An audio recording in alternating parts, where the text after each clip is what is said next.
Good evening, and thank you very much for coming to the Frontline Club this evening. I'm sorry it's not a more romantic setting on Valentine's Day, but I hope anyway the conversation will be interesting, and we have a very interesting and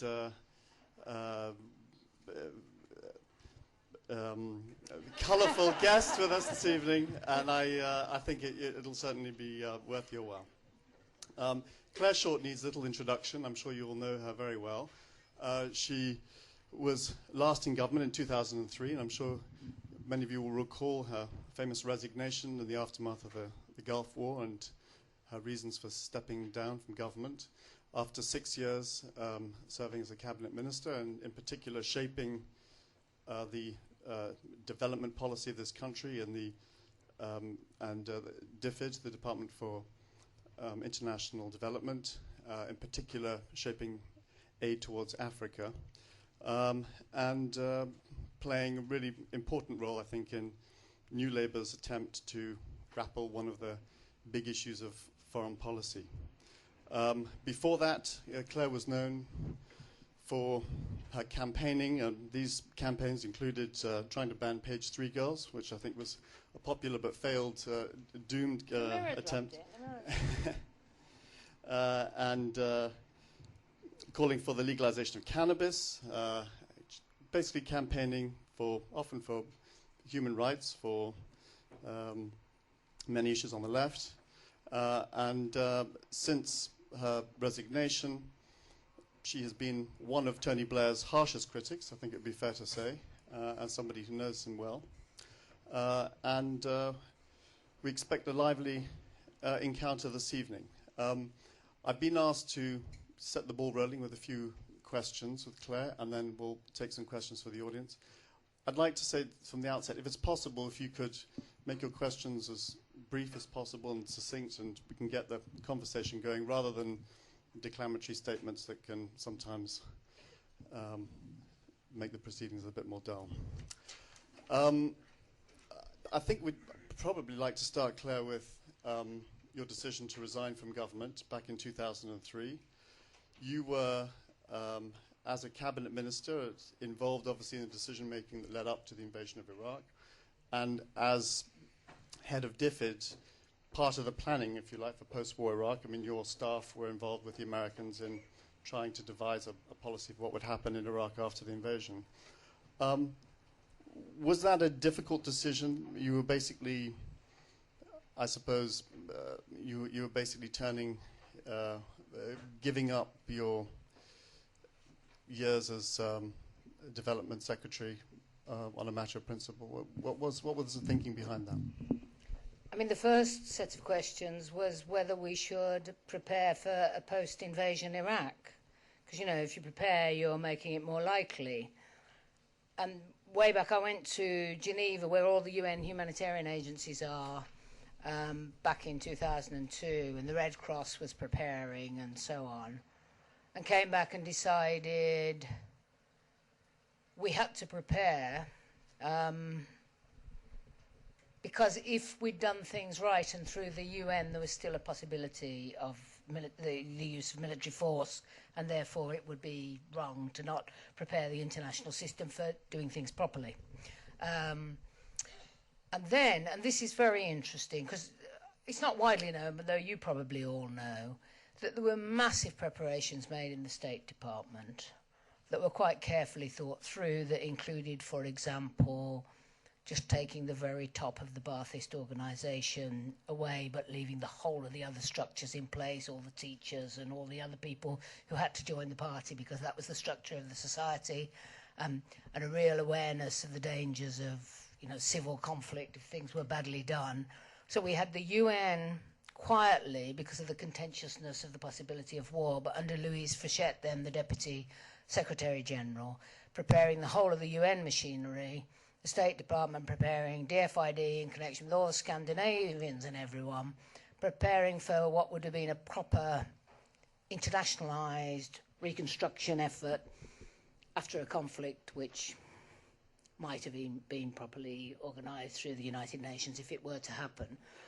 So we were part of all that in great detail, And, of course, what happened was just a couple of months before the chosen date for the invasion, which was to have been February the 15th, and they put, which is my birthday, which is tomorrow, by the way.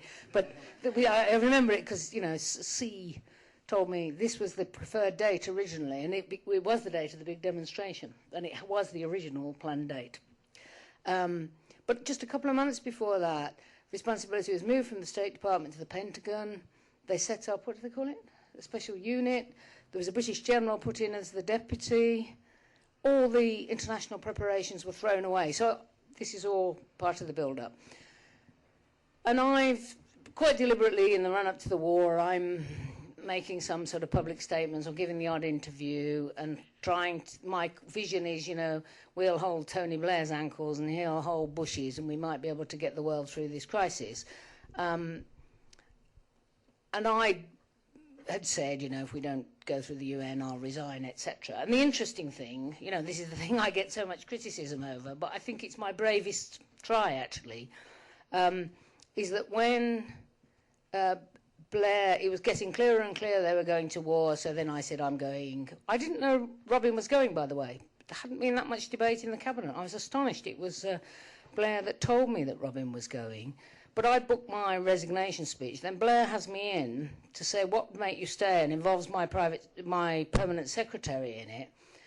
And I'm saying there's three things. We should proceed through the UN on the possibility of the use of the military force. If there is military force, the reconstruction must be led by the UN and completely internationalised. And we must implement the roadmap on Israel-Palestine. And if all these things were done, the whole Middle East would be in a different place. And that should be your policy, and this is your chance to use your leverage to achieve this. And he said, well, that'll help me with Bush. And on the back of this, he got Bush to announce his commitment to the roadmap. If you remember, he came out.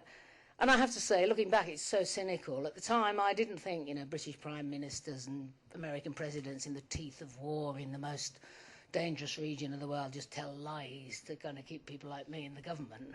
I mean, I know they do that now, but I didn't know that at the time. And an absolute promise that a total UN lead and internationalisation of reconstruction. So then that was my absolute dilemma. They weren't going through the UN. The date was fixed. It was going through the House of Commons. I mean, there's a lot of people who think the vote could have been lost, but with Tories voting with the government, the question was the size of the Labour rebellion. The majorities were absolutely massive. So this was my anguish. I didn't agree with the way it had been done, but given that Blair had gone into this negotiation and pushed Bush into this position and promised internationalisation of reconstruction, I stayed because of that negotiation. And poor Blair, you know, he doesn't know he's a liar. He's such a PR man. He says it to charm you. He says it because it sounds good on the day. He's not one of those people who says, I'm just going to lie to Claire.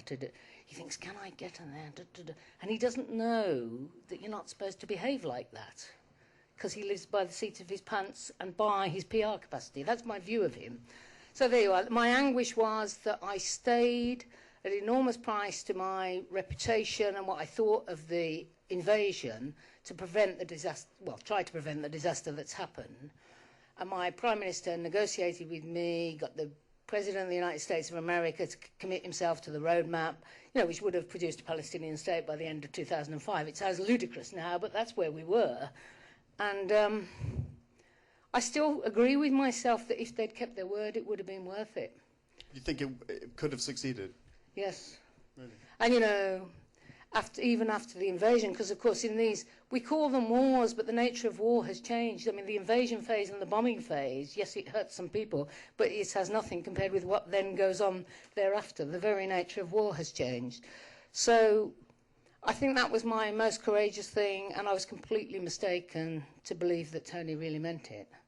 But it hurt you politically, didn't it? I mean, staying on after the war, as opposed to the Robin Cook position, which was to leave beforehand and have the hard absolutely, reputationally. But then, I think if you read Robin's book, he was positioning himself to return to government. I have to say, I completely and profoundly disrespect, even despise what happened, the lies, and everyone going along with it. So yes, it hurt me in kind of my popularity on the Labour left, but who cares? I think the Labour Party, for the time being, is so dishonoured. I don't want to be any part of it. So, do you know, yes, it hurt me. I got a lot of knocks for it. But I could no more be in this government than fly to the moon. And I don't think Gordon Brown is going to do anything that's going to bring the honour back, sadly. Do you not miss, I mean, you had a very specific role in government, apart from, as you say, calling Tony Blair to book on, say, the Middle East, but very specifically, you ran Africa policy.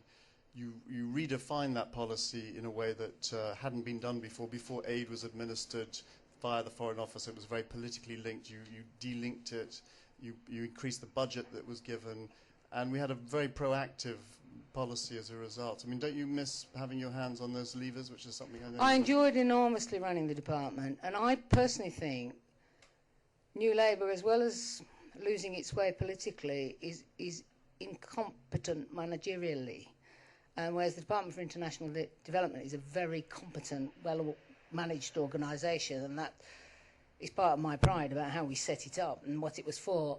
On the other hand, I personally think that Gleneagles and Make Poverty History was spin. And that if you mean the policy that we were building in the Department for International Development, it means a different foreign policy. Mm-hmm. It means you really have to build multilateralism, you really need a more equitable world, you need to update and make more competent the United Nations. Britain, if it meant it, would have backed up the African Union monitoring force in Darfur with logistics and so on, so it could have been much more effective instead of, going into Helmand and blah. So that I'm proud of what we did, and it's still a good department, but it's no good Africa and development being... This is the attractive face of smashing up the world and international law and the authority of the United Nations and increasing division and so on. And I think what's happening in Somalia is a complete disaster. I think the whole thing is coming into Africa, even more so. So yes, I miss it. Yes, it was, it was a great privilege, and it made me optimistic about how reformable the international system is with goodwill, but I don't think we have goodwill. But I do think, although these are very depressing times, that the Americans are in so much trouble that a future president will come back to multilateralism because America's in desperate trouble. And actually, it's not just the poor and the weak that need the rule of law, so do the powerful and the highly armed, because look at the mess they're making for themselves. So I think later there's an optimistic scenario to come, but I think we're in... What about a future British Prime Minister, which is going to happen obviously a lot sooner? We haven't really heard much about what Gordon Brown thinks about foreign policy other than his efforts at the IMF or, as you said, making poverty history and stuff. You're quite close to him. How's our foreign policy? You were. Yeah. How do you think foreign policy is going to change, if at all? Gordon, in the run-up to Iraq, was being marginalised by Blair. There have been phases of these two. They're like sort of brothers who love and hate each other. I've got two brothers, I don't know how many of you, but who fight and squabble and love each other from time to time. And Gordon was very, very pushed out. And he used to sort of invite me for coffee a lot. And I'd go on and on about the Middle East and Iraq, and he'd go on and on about top-up fees and foundation hospitals. And then he'd say, I've got to get these reforms done while I'm still here, and I won't accept another job. So he wasn't angry and obsessed with the Middle East and Iraq and the prospects of war. That's one thing I can report very clearly. Secondly, he's a deep Atlanticist, but of course his links are to the Democrats. Now, of course, the Democrats didn't make any stand on Iraq, but now the American people, God bless them, have moved, and the Democrats are, squiggling around. Look at Hillary, wow, let's see how she does it, trying to move their position. So, and Gordon is very clever. He reads.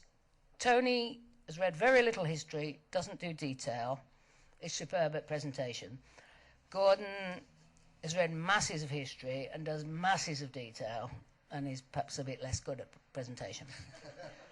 They're both control freaks, and Gordon's probably a worse control freak than Tony. But Now the whole thing's a mess. There is a question whether Gordon will be smart enough to take the opportunity to shift British policy. And as I was saying to you earlier, the opportunity is, of course, that Blair missed again, would be to say, we agree with the Iraq study group, Bush is messing up, we're getting out. Now, I don't know if Brown is this brave, but he might be, because one, he could agree to have an inquiry into how we got to war in Iraq, which the Tories now support, and that would create some distance for him. And then, given the position, he's close to Ted Kennedy, for example, who's furious about Iraq. So there's just a question.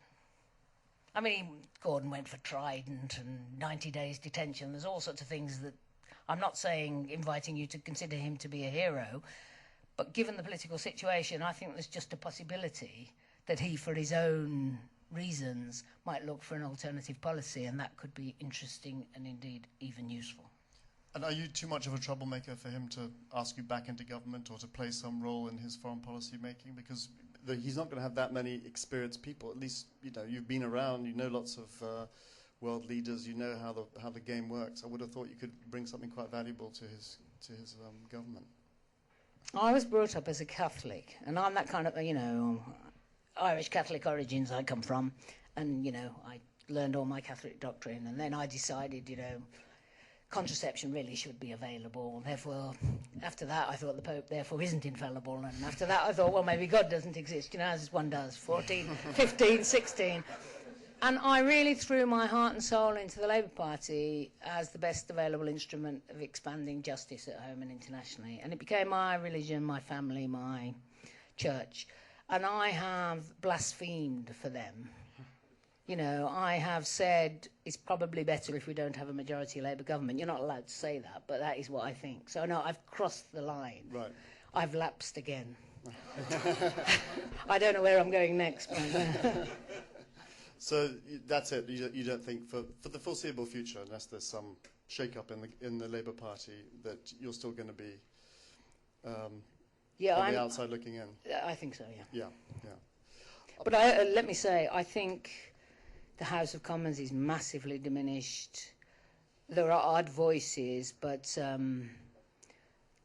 there's nothing apart from spin that's facing up to the crises facing the world, and I don't think the big changes that are going to come in geopolitics and the politics of this country and similar countries are going to come out of the House of Commons. Right. I'd like to ask you about interventionism. We were discussing it a bit earlier. The Blair government's known for, I think, committing British forces to 5 conflicts or wars or whatever you want to call it. You were involved in some of those, and some quite successful ones. For instance, the intervention in Sierra Leone, where very nasty civil war was underway and British forces intervened. We're not a big world power, but we have enough forces to intervene in Sierra Leone and actually stabilize the situation. And obviously it's not perfect, but the situation in Sierra Leone today is a lot better than it was before that. You could also point to our small contribution to East Timor, the Australian-led intervention, which similarly managed to wrest a country and give it its independence. Kosovo is probably more contentious, but nevertheless, US-led NATO army invaded and managed to at least protect the Kosovo population, led to the overthrow of Milosevic. No, I strongly supported Kosovo. So where are you still an interventionist, or has Iraq and Afghanistan, do you think, destroyed the climate where that's possible, where the West has lost its sort of moral ability to do I believe very much in the movement, the international reanalysis of the whole nature of sovereignty around the suggestion of the responsibility to protect, and the Canadian International Commission that suggested we should, in the post-Cold War world, and this was pre-Iraq and so on, when there was a bit more hope of a better world order, redefine the concept of sovereignty to include the responsibility to protect a people. And that if a government couldn't or wouldn't, so that's incompetent or cruel, the responsibility shifts to the international community. And that, it doesn't mean you can instantly go to war, but it means a duty to humanitarianism, but with the ultimate right to military intervention, with all the strict rules of both theological teaching and international law on military intervention. The cause must be just, there must be no other way, it must be proportionate, and it must be winnable, which is Christian, Muslim, and international law teaching. So that was a big shift. And of course, it was very significant over Kosovo, where you would have got, I think, the disgrace of Europe over the Balkans. I mean, very much earlier, there should have been a much firmer intervention to stop the assault on Sarajevo and so on, and it all could have been prevented. And the British record on that is appalling. I mean, it was under Douglas Hurd, but absolutely appalling. And I think most of Srebrenica, all that could have been prevented if there'd been a decent principled intervention. And when we did eventually, with all the kind of blemishes, take action in Kosovo, which I strongly supported, despite the problems of only being in the air and coming in so late. But in my view, Milosevic's ethnic cleansing had to be halted. We were sort of moving international law, and Kofi Annan, if you remember, made that famous speech saying, I didn't become Secretary General of the UN to protect only the sovereignty of states, but also to protect the human rights of people. And there were lots of international lawyers arguing that Kosovo was legal. Now, and let me just say about Sierra Leone, all Britain did was go in to evacuate the Europeans, and then realise if it did that, Freetown would fall. And then I and others were involved in saying to Blair, for God's sake, just leave the troops there. Because there was a UN operation and they were being taken hostage. Everyone thinks this was a British war. It wasn't a British war. But it was an intelligent leaving the deployment. It strengthened the reputation of the UN. And then after a bunch of 11, interesting number, British soldiers got taken hostage, the SAS went in and got them out and took, killed a few of one of the groups. So it's an absolute untruth that right. Sierra Leone was a British war, and it was a British deployment that hardly did any fighting but backed up the authority of the UN and then helped to train the new Sierra Leonean army that helped, behind a UN lead, the country rebuild itself. And I'm proud of that, and I think Britain should do things like that. But I think now what they've done in Iraq, and, well, you can see it in Sudan. The possibility of moving to the responsibility to protect has gone. The reputation of the UN is massively diminished. People don't trust anymore. It's partial. We were talking earlier. I don't think Hezbollah should disarm. I think they'd be crazy to do so. That means Israel can invade again. But we've got a Security Council resolution saying they should. I'm one of those people who loves the UN. I absolutely think this is wrong. I mean, the Arab world thinks it too. So we've got the possibility of proper humanitarian intervention to advance the conditions of people has been thrown away by the disgraceful nature of the bad faith in the intervention in Iraq. And I think now Afghanistan's a disaster. And that means NATO's engaged in the war on terror, and the whole conception of the war on terror is idiotic. But what's going on in Afghanistan engages NATO in that. So its reputation is up for destruction. So we're in a very messy and I suppose the political reality is that there won't be support next time if there is, like Darfur or other humanitarian emergencies. There's not going to be support for a military intervention because people will just say, well, we've got our fingers burnt the last 2 times. Why should we? Well, if you go back to the Canadian Commission, and it had great international figures on it, the consultation in the developing world thereafter was still very cautious because they thought, the big powers can use this to intervene on us whenever they feel like it. And now that's absolutely the view of developing countries. So the possibility of us moving to some kind of new level of international law and duty to look after people who are suffering, the international consensus for that is completely broken. It's seen as a Western interventionist, American, have your own way, unipolar strategy, which is sad and a big step backwards.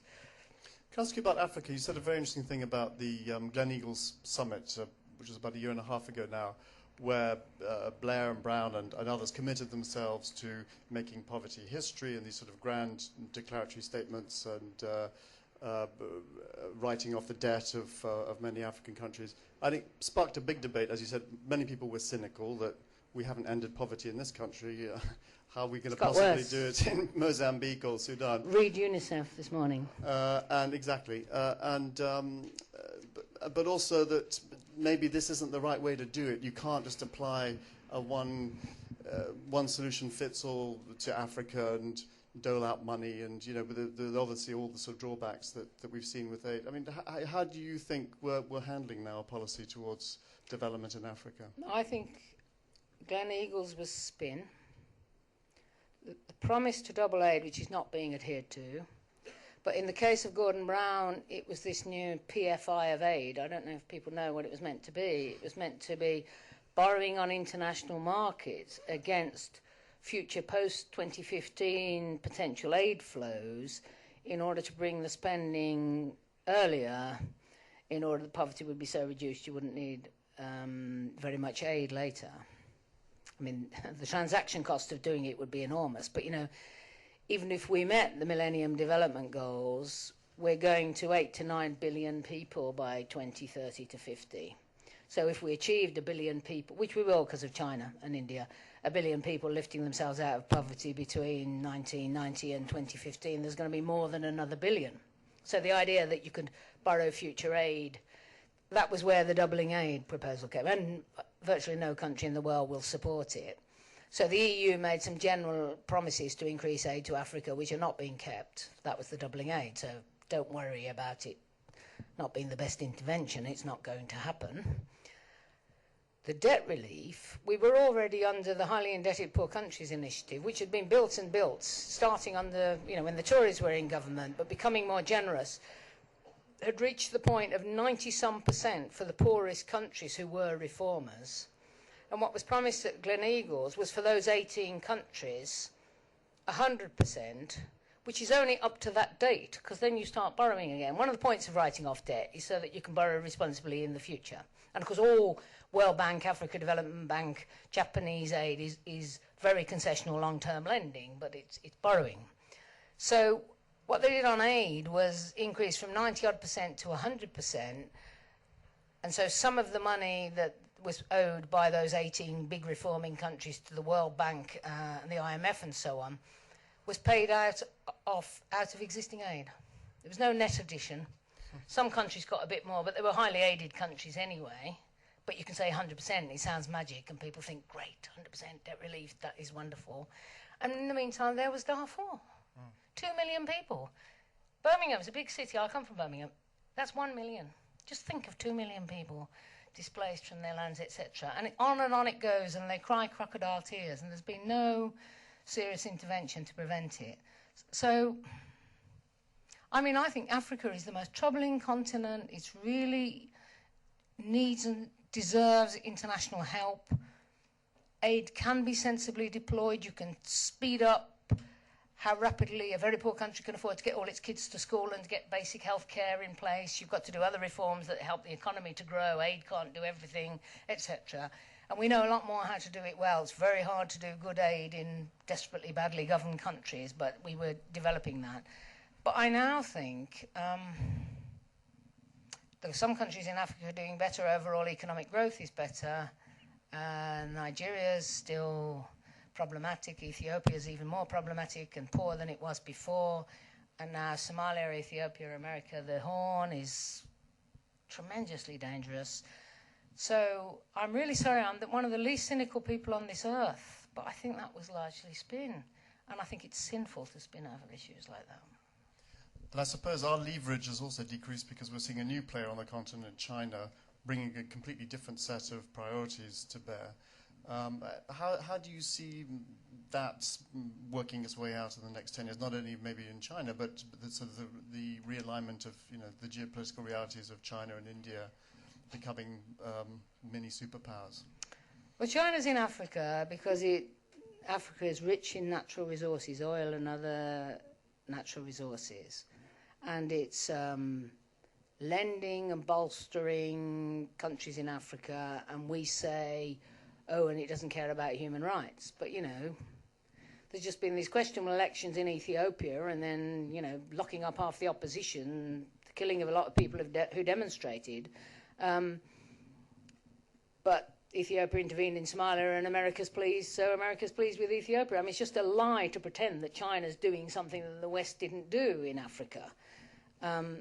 what I just hope is that because it's almost like a new Cold War competition over Africa, and really the Cold War competition over Africa prevented independence, meaning that Africa went forward.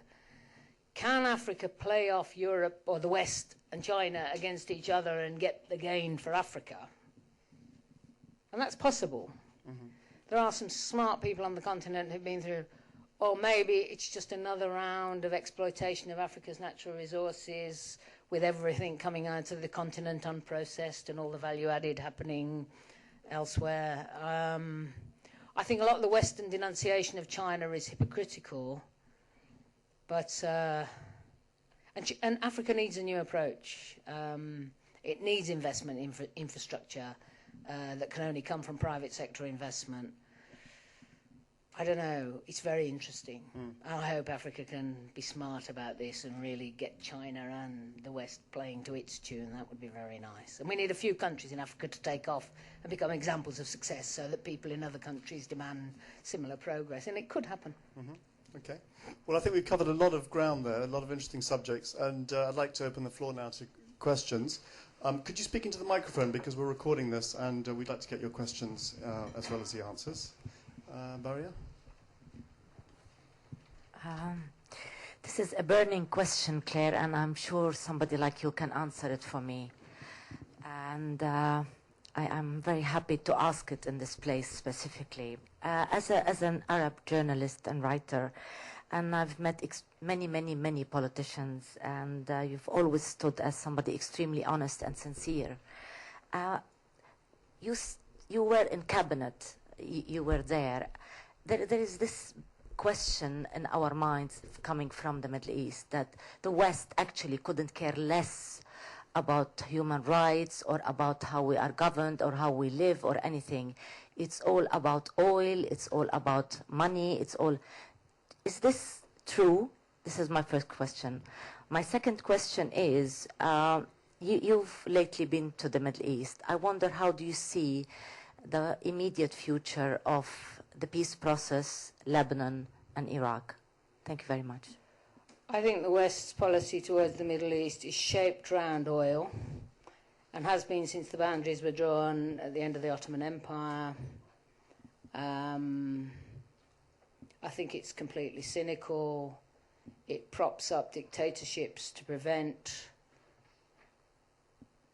Arab people being able to elect the kind of governments that they would like, to express the kind of views they have of the situation in Israel, Palestine and American intervention. I mean, earlier, of course, pre-Suez, it was France and Britain, and dear old Eisenhower, what a hero he was when you look back. But, and I think the intervention in Iraq, well, we've all now read, haven't we, the Project for the New American Century. It's absolutely clear they wanted to have military bases in Iraq, get them out of Saudi Arabia because they're so offensive, control the Gulf from there. It was all about oil. And the neocons' view of foreign policy is all about supporting an expansionist, dominant, nuclear-armed Israel. Expansionist. And there's no belief in two states on 67 boundaries in any of the neocon. I mean, that's absolutely clear. You've only got to look at the facts on the ground. No one is seriously driving for the two-state solution that could move the whole... We're driving to an expanded Israel with some Palestinian Bantustans, which means endless continuing conflict. That's where it's going. And the interventions would have to stop that if you wanted a peace. And I think in your own country, the bolstering of Signora and breaking the country and dividing it instead of helping Lebanon get together and move forward is very destructive again for Lebanon and for the region. So it's balkanisation, divide and rule, control the oil, total cynicism about the advocacy of democracy, because if there were free democratic elections throughout the Middle East, you would have anti-American, anti-Israeli governments that would, the people would say, come on, use the oil weapon, let's get some progress in our region, stop humiliating our people. I also think, and this is the second part of your question, that America's policy has, to use a fashionable phrase, gone through a tipping point and is now failing.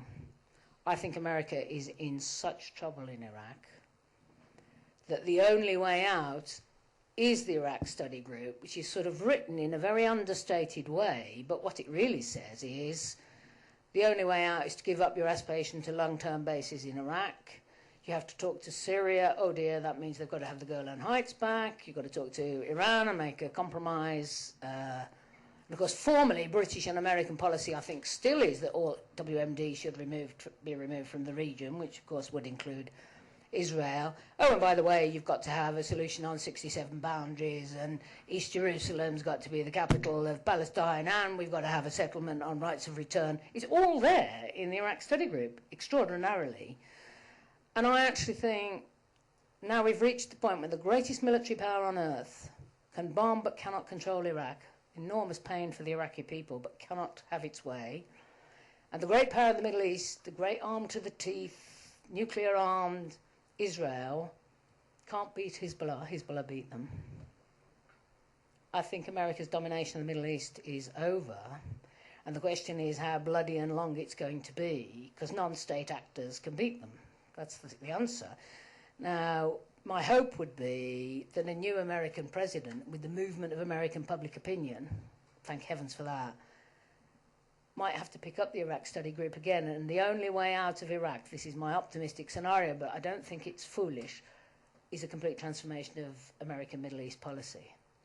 So, Not under this president. not under this president, but he's gone in 2 years, and this Prime Minister's gone in a few months. There's a lot of pain in the meantime, but we're talking about something that's been going on for 60-odd years. Now, it could go on for decades, or it could be over in 10 years, I think. What should Britain do? So just on that, in Iraq specifically, should we be planning just to get out, write this off as a bad job, and we're not going to stay and prop this up anymore? I think Iraq was Tony Blair's point in history, but he hasn't read any history. And if he'd said, no, he hasn't. I mean, if he'd said to France, Russia, China, etc., look, America's determined to move, sanctions are awful, let's do this right, and held everyone together. And America, I don't think, could have gone alone if the whole international community was holding together. My God, his place in history would be great. He blew that.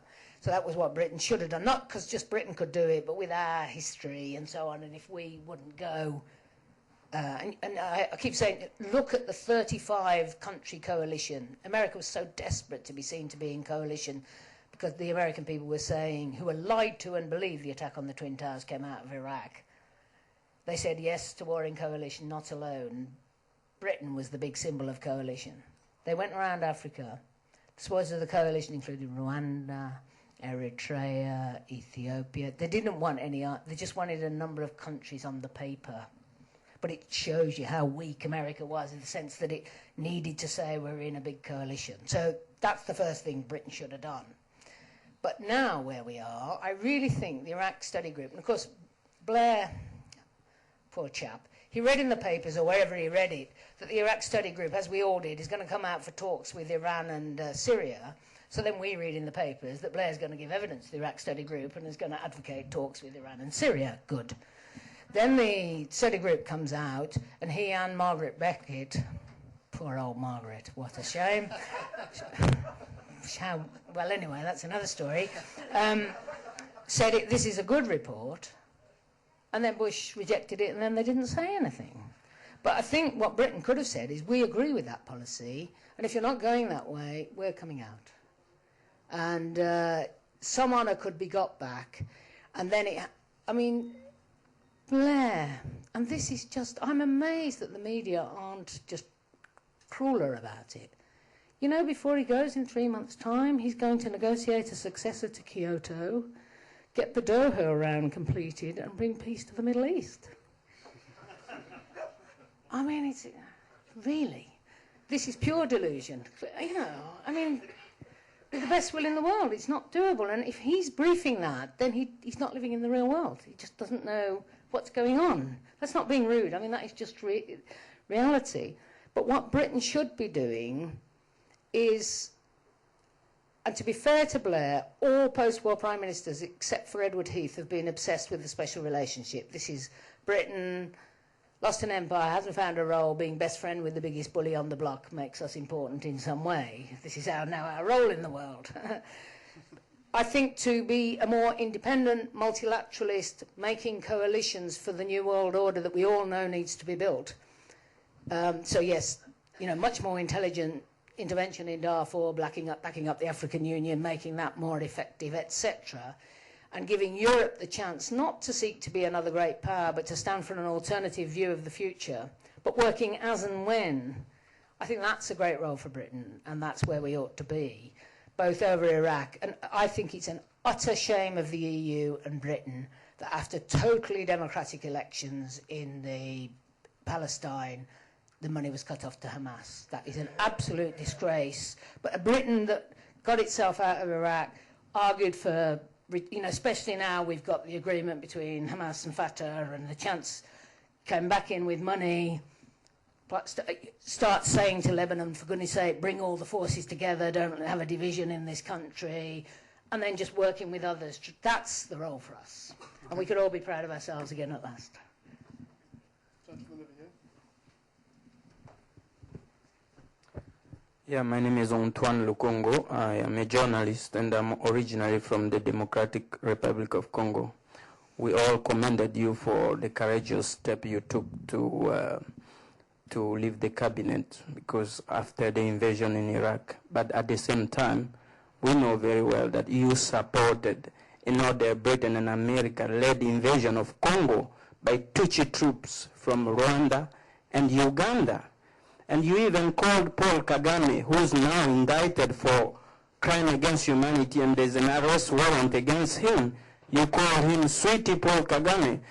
And when the director of the Royal African Society, who was in a plane with you, asked you why Rwandan troop left their country up to Kisangani, 150 kilometers away from their borders, which they were claiming to protect from the people who committed the genocide in Rwanda, and you said, well, shut up or I throw you out of my plane.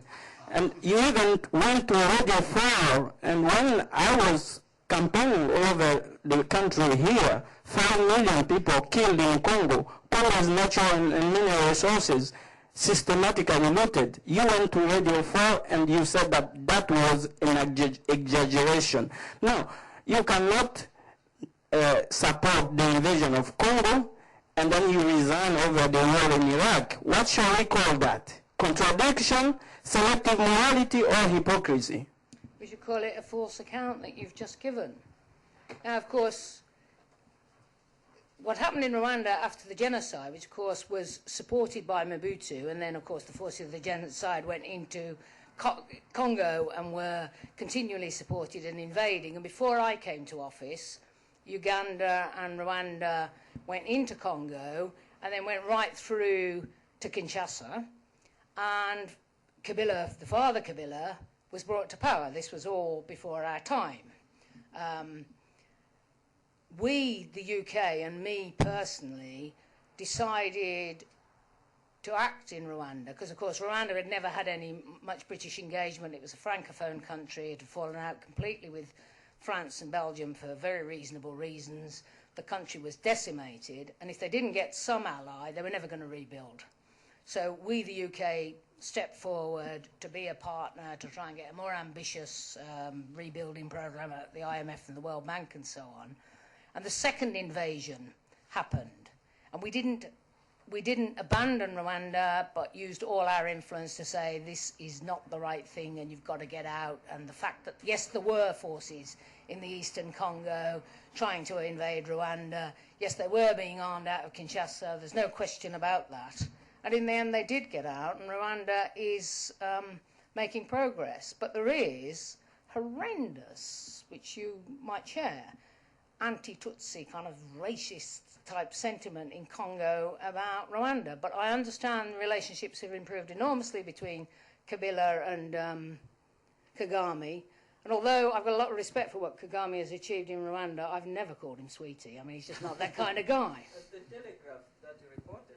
Well, I'm sorry. Well, it must be true if it was in the Telegraph. And of course, the 5 million dead are counted in the same way as the 650,000 dead in Rwanda. It's not the direct killing of war, it's the poverty and suffering that comes from. And of course, all the conflict in eastern Congo was fed by all sorts, including the government in Kinshasa pouring in arms and so on, to the enormous suffering of the people of eastern Congo. And there's been some progress since, but an awful long way to go. But some people want it to be sectarian and want endlessly Rwanda and the Congo to be at odds, and maybe you fall into that category and therefore want to write history accordingly. Let's work our way back to this gentleman here. Thank you. Hello, yeah. I'd just like to ask, should the West have intervened in Iraq? Speaking to the microphone, yeah. Should the West have intervened in Iraq during the Anfal campaign when thousands of Kurdish people were being killed in the same way that we intervened in Bosnia and Kosovo? I was always of the view, well, I think this helps to answer the question you're trying to get at, that in the recent crisis over Iraq, that the UN should hold open the possibility of military intervention. We had to bring the sanctions to an end and bring, the suffering and the cost and loss of life was terrible. So if the UN said, and actually if you read the full now transcript of Chirac's intervention later on, this is what he was saying and was in the Blix book, the Russian position and so on. Get the inspectors back in, clear up the question of WMD, lift sanctions. I would say, and I still say, indict Saddam Hussein for war crimes and crimes against humanity, get him to The Hague, hopefully do it the way it was done in Serbia, but if all through this, keeping open the prospect of UN-authorised military action in order, we shouldn't have left it as it was. I mean, that was the one thing that was true about American policy. Containment, those who said containment was working, the cost to the people of Iraq of those sanctions was horrendous. So I think we needed I think, reluctantly and sometimes, you need military force. And I think the sort of chaos you had in Sierra Leone during the Civil War is worse than an oppressive state. I mean, countries and people need order. Then you need to try and build a beneficent state. But chaos and disorder is the worst thing that people can suffer. So sometimes, regrettably, military action is necessary, but always as a last resort. You always need to think through what's coming next.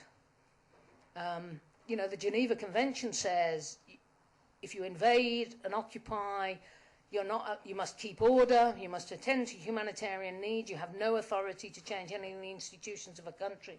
If some of those priorities had been adhered to in Iraq, we'd be in a very different position.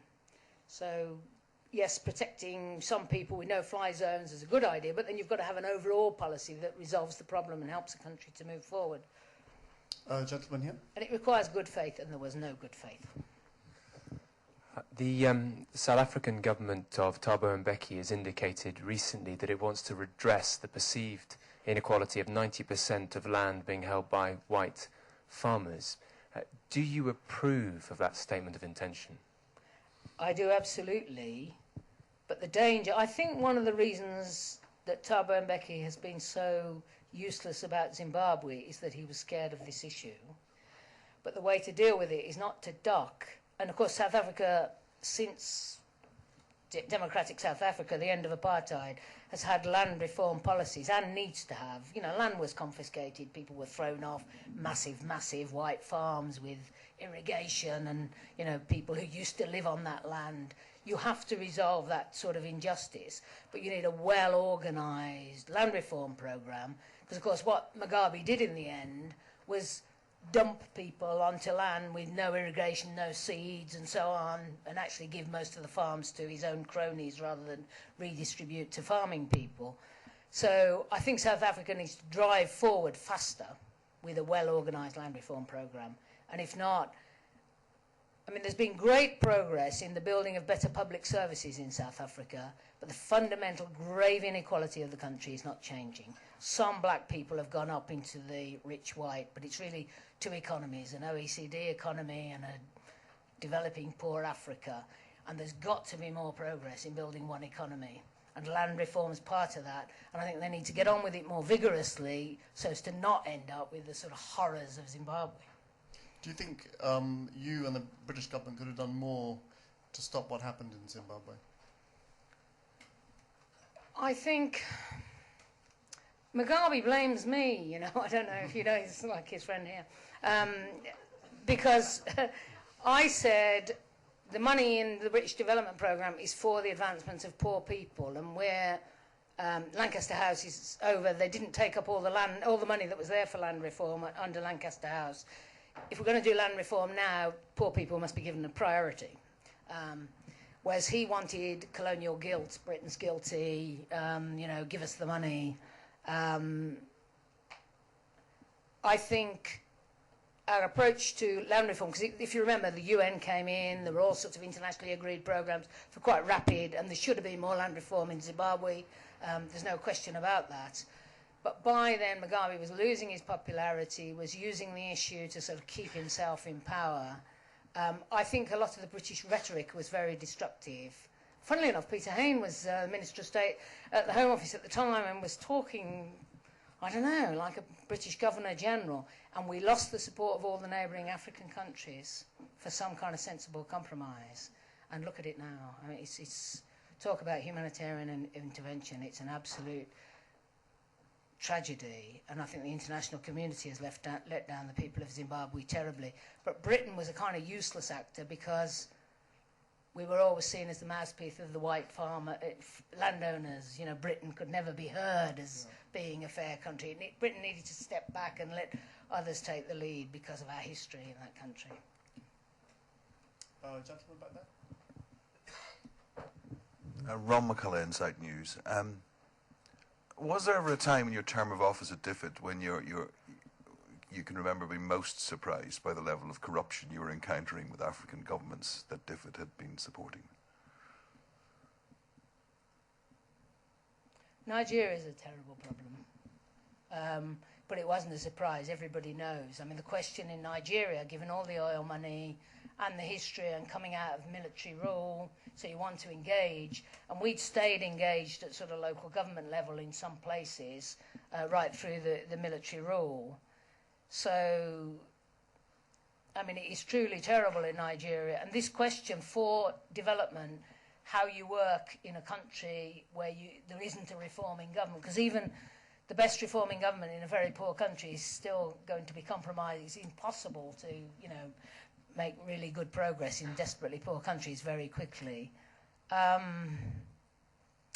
Angola's another, which of course at the end of the war we became engaged just to try and drive that peace process, but the scale of the ripping off of the oil money and the poverty of that country is just, I don't know if you've been to the markets in Rwanda. It's some, you know, people stand there selling a couple of nuts or something. It's the most desperate poverty. But for me, just viscerally, the Tanzania air traffic control and what Britain did was made me most angry. And it absolutely demonstrates. It's no good just saying it's Africa. This is a two-way street, and it's been sold to Africa, and it's still being sold, and people are bought off, and the pretense that it's an Africa problem rather than a sort of double-dealing problem, that the West has sown the seeds, that was really exemplified in the Tanzania air traffic control. The other thing is, I mean, just if you're a policeman and your wage won't feed your children, you will stop cars and ask for money, and so would I. If you're a civil servant and your wage, you just cannot go home and get food on the table for your children, and there's a way. So there are some circumstances in which people cannot. This is petty corruption. These aren't drivers. But if there isn't some reform in the institutions, any decent human being has got a duty to do something to bring some money home for their family. And when there's lots of civil servants in African countries working for absolutely less money than they can survive on, and the little charges and all those other things therefore become widespread because that's the only way to survive. But if we've got the Millennium Goals and we're signed up to them, how can we increase the amount of money that we're donating to countries? Sometimes doubling, whenever these countries are so the governance of these countries is so corrupt. No, but there's a number of countries now making considerable... I mean, the economic growth across Africa really has improved. I think it's 5-point-something% across the continent. To get to halving poverty by 2015, it needs 7% economic growth across the continent every year. It'll probably up a bit because we're behind on that. But Ghana, Tanzania, Rwanda, Ethiopia was, but I think things are going very bad there. We're starting to really move forward. I mean, Tanzania's got 94% of children in primary education now. When I started working on education, it was less than 30 with Tanzania. There are some countries that are making progress. And I think if you look back at the history of this country, or all countries, there was horrendous corruption. And the question is, what is it that changes it? Where do the breakthroughs come from? And how far can you drive the sort of economic progress and the educated and confident population that demands change? And we've seen in Kenya, I mean, it's a tragedy that they voted for an end to corruption and then got another corrupt government. But there is a new civil society building in Africa. There are more impatient people. There is more multi-party democracy. Blemished as it is changing, and some countries are doing better. And that's where the hope lies, I think. And you can, therefore, put aid in the right places. And, sorry, this is very important. People say, don't do budgetary aid. But if you say, we'll put money into your education budget so you can double the number of kids you can afford to be in school, but to do that, because we've got to account to our parliament, you've got to clean up the public finances, you get a prize, because the country's own money is better spent, and you can protect, and you can do that kind of reform, and it is working in some countries, but not in Nigeria, Angola, etc. Gentleman over here. Congo. Yes, Claire. In an attempt to explain why Blair has followed Bush to the bitter end, basically, various apologists have claimed that he thought he could turn Bush policy and influence it along the way. But we now know from the early stages of the planning for the war that the fix was in from the beginning between them. So that explanation doesn't really hold up anymore. Is it really, do you think, just his desire to join the new empire that, or what is the explanation that that you can come up with? I think second-term Blair started to think, what's my legacy? You know, you're sitting there in Chequers and there's Gladstone, Churchill, Disraeli, and new Blair is just, you know, Labour's in power, good, you know, let's keep the press sweet. But then he's starting to think, what is my legacy? And of course, the briefing from the Foreign Office and everything from the beginning is, you know, the special relationship is key to Britain's role in the world. And then, of course, one says, you know, between Europe and America, you know, that's a useful role for Britain. And then I think, this is my own, because I've asked myself the same question as you can imagine, and why all the lies, you know, what a thing to do. I think he was really worried that having chummed up with Clinton so much, new American president, real problem, would he get on with Bush? So he's desperate to create a good relationship. And in the very beginning, Bush is saying Iraq, and now we all have read Project for the New American Century and so on. I do think, presumably Blair was briefed about that. But then, believe me, he doesn't read detail. Believe me. It's a frightening thing, but it's true. So he's desperate to get on with Bush. And Bush is saying, yeah, we've got to deal with Iraq. And he's saying, yes, we'll be with you. And I think then, personally, that in Kosovo, which Blair did not lead British policy, that was Robin, Rambui, the French, the exhaustion of the NATO option. It wasn't led out of Downing Street, that one. But when it was on, he went off and had a nice photo in front of refugees in a tent and put a red top on. He never wears red, but red and black, you know, goes down well in Tirana. And did. And I went there and they were saying, NATO, NATO, Tony, Tony. These are dispossessed refugees saying, so incredible. But, you know, Tony went there and he got the taste for it. The big walking on the global stage. And then, of course, after September the 11th, everyone worried America will lash out in a ridiculous way. And you remember, he flew around the world. And we were all pleased with him. I was thinking, let's hold together, let's stop America doing something crazy. We've got to deal with this properly. And I think he just lost it. Delusions. And his power, ego, emperor's new clothes. I'm the only guy in the world who can pick up the phone to the President of the United States. And then he sort of thinks he can do it all by charm. He's got fantastically powerful personal charm. But I remember when we were in Mozambique, so this was September 2002, and he and I are talking about Iraq, but then he says, and by the way, what about joining the Euro? Because he still was in favour of that at that point. And I said, well, they'd have to have different rules, you know, the Maastricht conditions, it's too deflationary. He said, oh, that's no problem. I can talk to Chirac and Schroeder. That's how he thinks. You know, he used to get on well with Putin. So that's your man. It's not that he betrayed anything. That's what he is. He should be a presenter on television. He'd be very good at it. I mean that explanation. Lady over there. Well, I'm glad you're against page 3, girls, but there are, I really have to, you've absolutely bowled me over with your attitude about Israel. I mean, are you looking to completely vivisect and demolish the country? No, I'm in favour of what international law requires and what the roadmap pretends to believe in, a two-state solution on 1967 boundaries, with East Jerusalem as the capital of a Palestinian state, with a negotiation around the right of return, which is what the Iraq study group advocates. So when the Iraq study group advocates it, that doesn't mean it's gospel.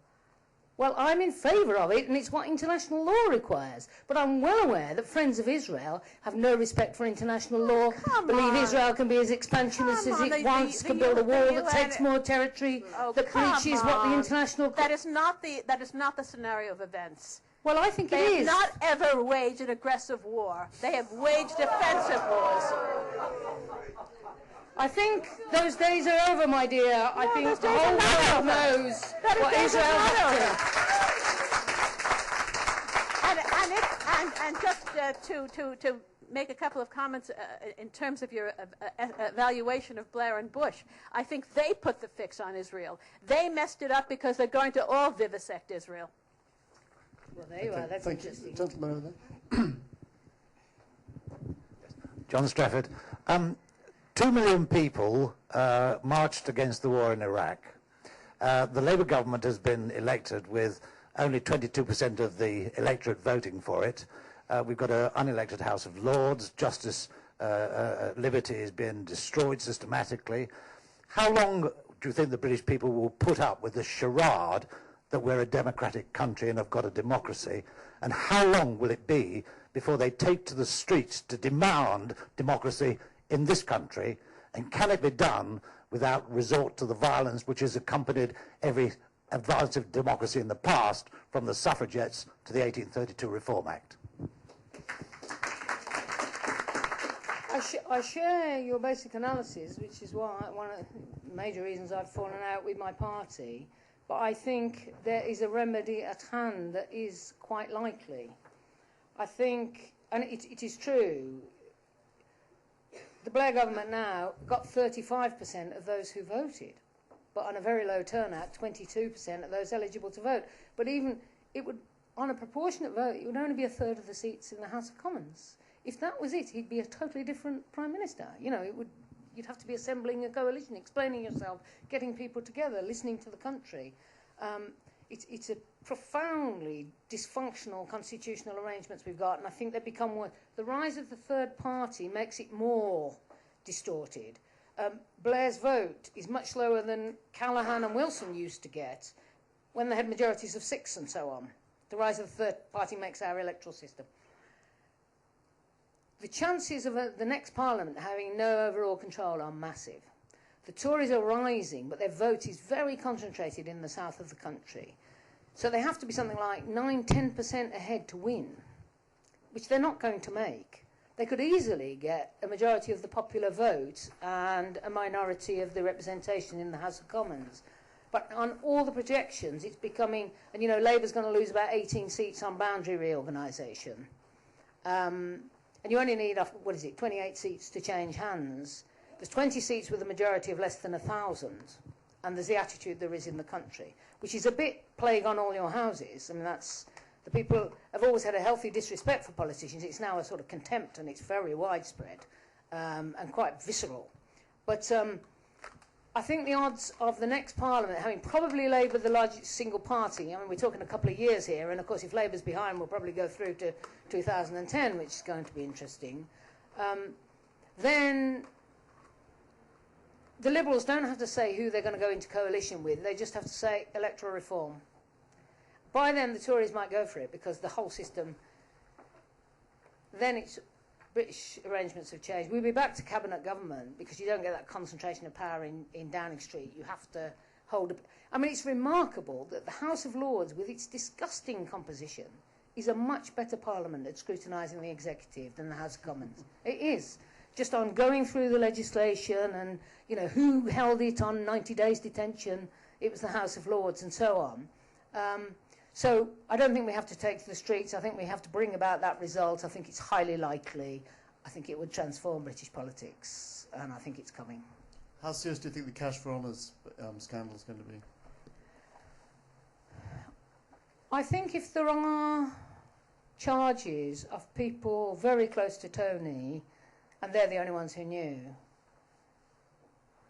it's very serious for his reputation, but it's also the kind of almost the nail in the coffin of our constitutional arrangements. And I have to say, with British political parties is at all-time low in the public respect, for them all to say, oh, never mind, we'll have state funding of political parties, is how to inflame people.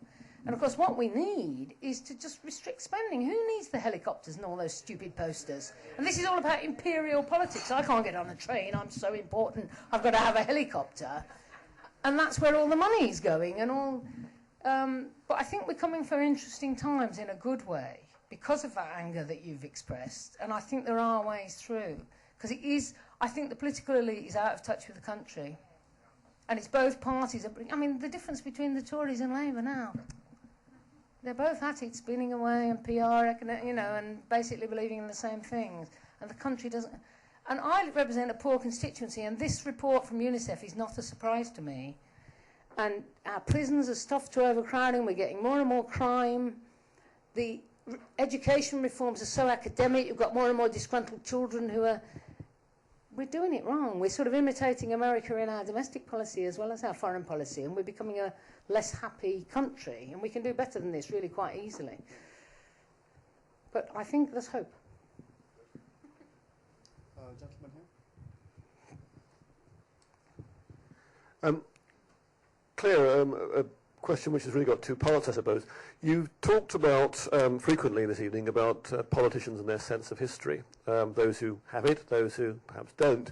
And I wondered whether you might comment a little bit more about what you think the value of understanding some aspects of history is to the politician. So that's, in a sense, how politicians look back when they come to formulate policy. And secondly, on a perhaps personal point, but also one which relates to you as a former Catholic and a feminist, looking forward in historical terms.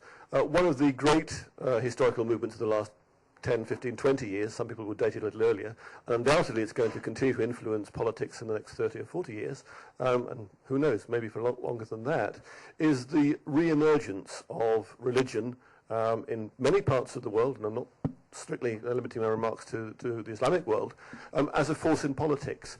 Can I ask you for your opinion on why that has happened and where it might lead us? I think, by the way, you're working on history now, aren't you? Did I read some figures? There's only 6% of young people taking history at GCSE or something now. The figures have gone down and down and down. I think that's frightening, but we're in that kind of era. We're in an era of ignorance. Of this celebrity thing is in politics, it's in the media, it's in... You don't need to know anything, it's all instant. You know, you can go on into Google, you don't need to read books. We're in that kind of time. And I think it's quite frightening. It's not, well, you know, that famous, those who don't read history, it's going to repeat itself. I'm waiting for the 60s to repeat themselves, actually, rather impatiently. And only Norman Tebbit remembers, or something. Scary thought. So I think we're in an ignorant era. People are clever, instant information, don't read, because it's in schools as well, you know, they look things up on Google for their projects. So reading book, they might read Harry Potter, but, you know, there's something going on that's really dangerous and worrying. On the other hand, after the Twin Towers, books about Islam and the Middle East were being sold in enormous numbers. People were just trotting into bookshops, and there is still, and I must say, because, you know, when I was a young politician, there used to be political meetings, and everyone would come, and you'd argue, and people would heckle, and now you don't have that anymore. You speak the sound bites, you only have invited audiences. If you go to the book festivals, they're full of people reading books, interested in big geopolitical questions. So we need to hold on to that tradition and not the other sort of celebrity ignorance instant Google, though I use it too, of course. Why religion? I think, see, my father, I don't really think my father believed in God, but he always went to mass and so on and taught. He was a teacher, taught in a Catholic school. And he used to say in Ireland it was the fight for the faith and the fight for freedom. And of course, historically, Catholics were persecuted, and near where my dad came from Northern Ireland, so near where he came from there was a mass rock where, you know, people used to go and be persecuted. So religion does get tied up in identity, and in the Arab world it most certainly does. And then ideological politics are falling away, right, left. And I think some of this, if you look at the Middle East, who promoted Osama bin Laden? Who's the big friends of Saudi Arabia and Wahhabism, which is the most intolerant, crude version of Islam? When you look at the Sufi tradition and all those liberal, humane traditions that are in Islam. And if you go into Africa, Saudi Arabia is bringing money for mosques, madrasas and water pumps and bringing this hardline, intolerant, distorted version of Islam with it. And I think the West thought, let's promote that and we'll stop NASA and all these lefties. No, and that's Osama bin Laden, most certainly. We send him to Afghanistan to stop the Russians. So some of that is recent history. And identity politics as well, and a lack of principled politics to advance the lives of people. But I do think the problems America is in means a return to multilateralism. And I also think the biggest threat to the world is global warming and so on. I mean, serious science, you know, humanity could be finished on this planet, apart from a few clumps of us at the poles, in 150, 200 years. And that's, you know, before that it was when the sun went, that was 3 billion years. So we were going to end one day, but it's coming forward a bit. But the only way to deal with that is to have a world where we can cooperate. And that requires a greater degree of equity. So I think something else is coming. This is my, you know, something like the 60s again. And also the materialism of this kind of country makes people sick and unhappy. 80 pairs of trainers, mentally ill. No, you know, alcohol and drug abuse, obesity problems, no meaning. I think a change, well, we're either going for more and more catastrophe or we'll turn this corner.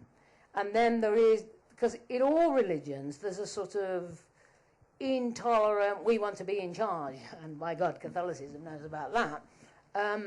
Or there is a moral core that don't tell lies, try to be a good person, make society fair, care for the poor. You know, it's there always. And we're in this identity fractious. And then we've got this extraordinary thing, I'll inflame our friend over there again, with the Christian evangelicals who believe in the rapture.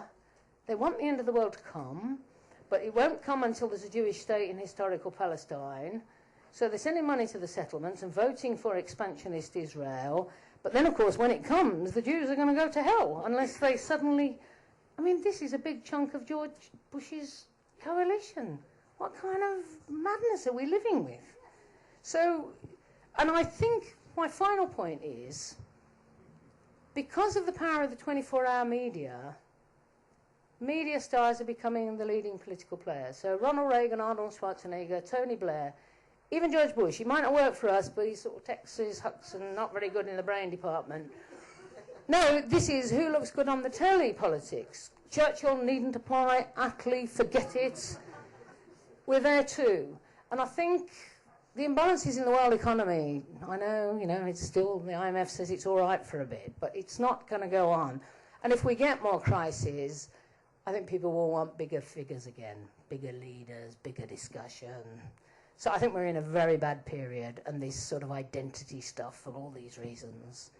But the West has played a massive role in projecting this intolerant, extremist, rather ignorant version of the great history of Islam.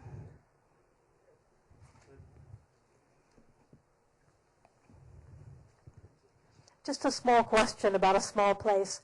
Given that the volcano on Montserrat is still bubbling away and people are still leaving the so-called safe areas, I was wondering if you thought the British government was currently doing enough for the people on the island who have remained there and have been trying to keep it alive economically. I must confess, on just very recent years, the situation on the island, I'm not very familiar with, though there's very considerable Montserratian population in my constituency now. As you know, large numbers of Montserratians have left. And the British support was chaotic, but did improve in just its structure and having proper housing for the elderly. And because prior to that, it was sort of buses brought in from somewhere that were too big for the roads, and everyone wanted an airport when there were lots of people with nowhere to live. The early interventions were very messy. I think Montserrat will come again, but like all places that have had enormous volcanic activity, it's very damaged, and sadly, it's still bubbling. But, it will renew, and volcanic lands tend to be very fertile and beautiful. Montserrat will come back. I don't know what the spending is anyway. I can't answer your question about the current levels of support. But I know I do get the odd letter from the Chief Minister, and I know things did improve considerably, and my Montserratian constituents aren't that critical given the destruction of the place. There is some still help for their old mum and things, but the young and ambitious, of course, can't at the moment make a future there. A lot of them going big time for education here. Very impressive.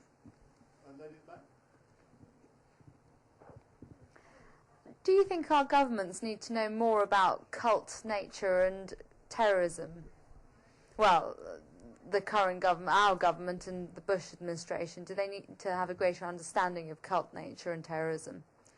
I personally think that what we've got now is what President Eisenhower warned the American people of in his final address when he said, "Beware the military-industrial complex." I think the war on terror is profoundly ridiculous. There is a problem, but to say we've got to declare a war when you're in relation to Ireland, the IRA used to say we're at war, and they say, no, you're criminals. In the whole dirty protest and the hunger strikes were about saying you're criminals, no, we're at war. But then suddenly to declare a war, an endless war, to massively expand arms spending, Americans' arms spending is higher now than the heights of the Cold War. I think it's an excuse. It's not the most intelligent approach to the problem. So I think they were looking for an excuse for another clear enemy where they could expand their defence spending, and those are where the vested interest lies. So I think, yes, they need more intelligence about everything. History, who the groups are, where Osama bin Laden came from, what Saudi Arabia does. It's, what the real history of Islam is, the situation in the Middle East, the situation of the Palestinians. But it isn't just cults, it's all of it. But I think they don't want to understand because they want masses of arms spending and a new enemy so that they can, Bush, he's got all these people who were with the Reagan administration who think Reagan won the Cold War by calling it the evil empire and outspending. And I think they've got that mindset, and it's utterly inappropriate to the nature of the problem we have now. So I think it'd be nice if they understood cults, but there's a heck of a lot of other things they need to understand as well. And there's bad faith out there.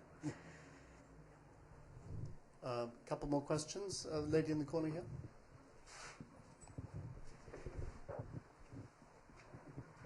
Hello. My name is Jessie Harrington. It's a general question. Ever since I was 14, this question has been interesting me. Do we have enough resources in the world to create a more equitable world? And if that's going to be, at what level should we be aiming for? What can this planet afford to give in an equitable world, please? You know what? There's something like 800 million people who go to bed hungry almost every night, and there is a surplus of food in the world. There is not a shortage of food, it's that they don't have sufficient income to command the market to bring the food to them. I mean, so on just pure hunger. And then really the costs of every child in the world being in primary education, there are figures now, it's not very much, and basic healthcare. So I think the answer is yes, there is enough, and we've got masses of capital. I mean, there's capital flushing around looking for places to invest, and there's Africa down the road, you know, desperately in need of investment. But the other thing is the sustainability of this planet, and I do strongly recommend this Lester Brown Plan B2, Rescuing a Planet Under Stress, because it gives the analysis of if China and India seek to live as we do, there just is not enough petrol, wood, and so on in the world. It's impossible. But China and India and Africa and Latin America are entitled. So we have to live differently. We don't have to live in poverty, but more like my granny used to live. I mean, you know, now you can't get anything repaired. It's all so cheap. It comes from China, etc. We are using up the resources of this planet in a way that humans cannot continue to live on the planet. But we could all live pretty reasonably and more equitably across the planet. There is no need for starvation. Everyone can have the basics of, you know, children immunised, not dying of diarrhea, and you can have clean water and sanitation. But we've all got to change the way we live. And it's not to go into terrible poverty, but it is an end to just pure materially more as the only point of politics. But I personally think it could be quite liberating. I mean, I'm at the age I can say I've got enough. And now, you know, what is interesting, when you've got enough, and look at this country, economic growth is the same old houses becoming worth 10, or not worth, but costing 10 times more, so that people, young people, have to put themselves in hock to buy the old house that used to cost a fraction of the present price. I mean, what improvement in human life is this? But I really recommend that Lester Brown book. It answers your question in this sense of how we need to change, but we can change to live sustainably on the planet and to provide for all of us. And my view is this isn't just a moral preference. If we don't move like that, we won't get the agreements we need to make human life sustainable on the planet. And we're talking just 100, 200 years. And you know, that sounds a long time, but my father was born in 1904. That's 100 years. It's no time at all generationally. So we have to change the base. And this is the thing Marx didn't understand. Marx saw the Industrial Revolution and saw that the poverty that had always been there when land was wealth, because it was finite, no longer needed to be. Industrialization made you could create more and more and enough for all. But he didn't see environment, the limits. He saw the beginning of industrialization. The limits say the only way to survive is to share more. And like if you're a greedy billionaire, the only way to look after your grandchildren is to make a more equitable world order, and we could do it. And it would be an adventure that would get some principles back into politics. Was there a last question here?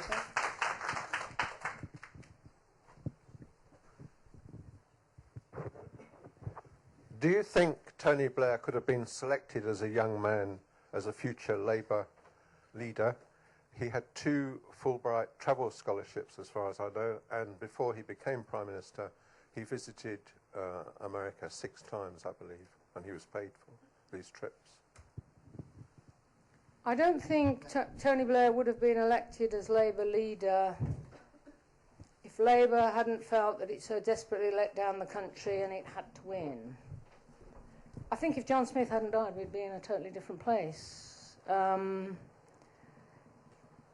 And if Tony hadn't shared a room with Gordon Brown when he first came to the House of Commons, he wouldn't have been leader, because he wouldn't have known what to say. But there you are. There's nothing wrong with going to America. At the moment, I think the American people are more inspiring than the British people. The British people had their protests, but now we're sort of worn down. The Americans are furious. And half of them never, ever liked all this. But I think it was true of Brown and Blair. They were mesmerised by Clinton and the New Democrats, and they absolutely modelled themselves on it. And it's part of the problem. And I couldn't tell from the cuttings whether you did get arrested or nearly. I did, according to my lawyer friend, I have been. Oh, okay. Was there any more questions? Yeah, can we make it very, very quick ones, though? Yeah. It's people who haven't spoken, and then you can have a last word. Okay. Just say one of your very well recognised achievements at DFID is the increase in the aid budget. So just interested in what you think about the ability of the department to now deliver on very ambitious White Paper 3 targets and the Millennium Development Goals in the context of a hugely complex, evolving agenda and headcount reductions. I think the massive cuts in staffing when you're really massively increasing a budget is very foolish. And of course, the prize in big aid needs to be into budgets, and the prize is, as I said earlier, helping countries really reform their whole public sector finance management, which means their own tax system gets better, their procurement systems, and that needs expertise and high quality staffing. And to kind of plan to double the budget and cut the staff is very dangerous and stupid. Sir? Yeah, I'm just wondering whether when America went into Iraq... Hold it near you. I'm sorry. I'm wondering whether when the Pentagon went into Iraq, they didn't deliberately do their worst. Because you mentioned at the very beginning that the State Department was supposed to have been supervising things. So my point is maybe they did exactly what transpired is exactly what they wanted it to. And what's your thought on that? I've been recently to Lebanon, and there's a lot of people saying they must be wanting to create chaos in our country. There is no other explanation for the intervention, the propping up of Senora, the dividing of the country. Any friend of Lebanon surely wants a compromise and to bring people together. So that's the same thesis that you're putting. I don't think they wanted what they've got now. I think they didn't care about the suffering and the chaos. But I think deceit and incompetence go together. The State Department made very detailed preparations. Then, just months before, OHA, that was the unit that was set up in the Pentagon, and that was all the politics of, because Colin Powell was too soft and Rumsfeld wanted to be in charge of everything. And I don't think, stuff happens, wasn't it? So that when ministries were being raided and arms, were being looted, they didn't really care. Because they never went to Iraq to help Iraq create a better country. They went to Iraq to build their bases, which they're still building. I'm astonished that the public comment doesn't... All this talk about them wanting to get out of Iraq, they're not trying to get out of Iraq. They're trying to have permanent long-term bases, but that they can get back to base and get a pro-American Iraqi government, which they won't get. So I think there's some... But I don't think they wanted this, because this is a problem for them. Because unlike Vietnam, they can't just pull out of that peninsula because of the geopolitics of oil. So we've got Iran now, and they're they're blaming the Iranians for the Iraqi situation. Maybe this is the next part of the plan. Indeed.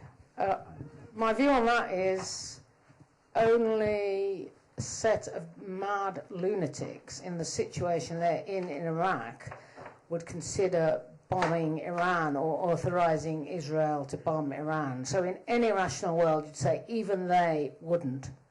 But then I have to say, I'm not confident we don't have a bunch of mad lunatics. No, I mean it. But, I mean, any serious player would say, no, this is not going to happen. Much as they might want to, they can't afford to. But who knows? Two short ones.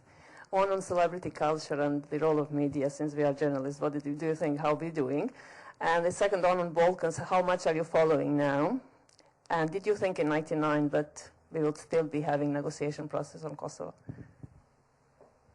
I think on the second, what you've got is this high excitement when the military phase is on, and then everyone turns away. It's the same with Sierra Leone, the same with Kosovo, the same in East Timor, whereas actually the long-term building is the really difficult job and the thing that prevents a return to conflict. And there's just pure cowardice about finding the political settlement for Kosovo.